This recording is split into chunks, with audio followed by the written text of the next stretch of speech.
Well, hello there. My name is Jonathan Clark. I'm an NLP trainer and I've been running these kinds of courses for 17 years. Now, I certify people at practitioner and master practitioner level, and I'm always trying to make my courses better and better because that's my business, okay? Now, I'm in the NLP training business, but my style and my approach doesn't suit everybody. But my intention here is to give you some hints and tips about how to choose an NLP provider, because the varying standards in the NLP community affect my reputation as well. Now listen, I've been on several NLP practitioner, master practitioner and trainers training courses, as well as countless other seminars and workshops.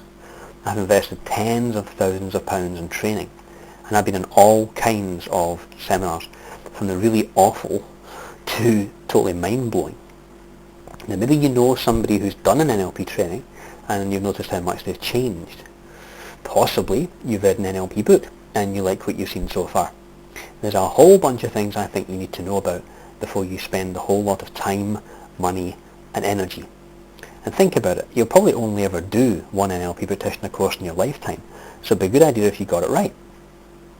Now, I've learned that NLP trainings cause people a lot of confusion. In fact, many people have got a lot of misconceptions about NLP. So I've decided to offer this video series so that when you select an NLP company, you can make an informed and intelligent decision. Okay? Now, in every course I've attended, there was usually one or two things that could have been better. It would have been so much easier if the parking had been free, or if the venue hadn't been so cold, or if the trainers had actually kept in touch with the students after the course finished. There's usually a hole somewhere that hadn't been filled, you know? So let me give you some suggestions about what to look for. I like to think of it as like trying to buy a used car. It's useful to get someone in who knows a bit about cars, who can give it a once-over, yeah? And point out the tricks of the trade, or any possible repairs needed, and how much is a fair amount of money to spend on it, and they can help point you in the right direction. You get the idea. Now, the fourth most frequent question that I get asked about by email or phone call or conversation with you is NLP seductive and manipulative?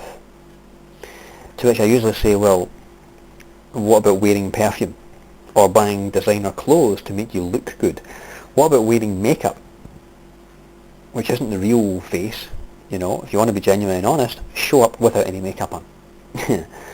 Now, there is a vast market out there in the seduction and persuasion areas, and there are certainly a number of NLP trainings that specialise in that area. In my experience, though, a company that teaches rapport skills, the ability to have a two-way bonding of openness and trust, they'll know that once you have rapport with a person, if you have any dubious intentions towards them, they're going to pick that up.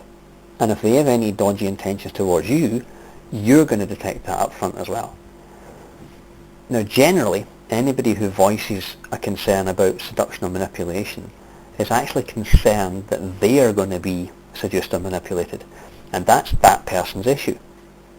Usually it's a case of, in the past, they've been duped, or they've been stabbed in the back, or they've been manipulated, and they're wary of it happening again, which is fair enough. All the more reason to learn timeline therapy or emotional clearance techniques to once and for all let that go. Now, this also is connected to the question that I hear a lot, which is NLP a cult? And just so you know, cults generally are centered around one leader. They demand total compliance and obedience. They usually demand all your money and possessions as well, and that you cut off any connection with your family. And if you show any resistance or disobedience, then you're excommunicated and you're made to feel like a heretic. That generally doesn't happen on NLP courses. But if it does, walk. Don't walk, run. Now, NLP is a tool, like a hammer. It can be made to smash things, or it can be made to build things.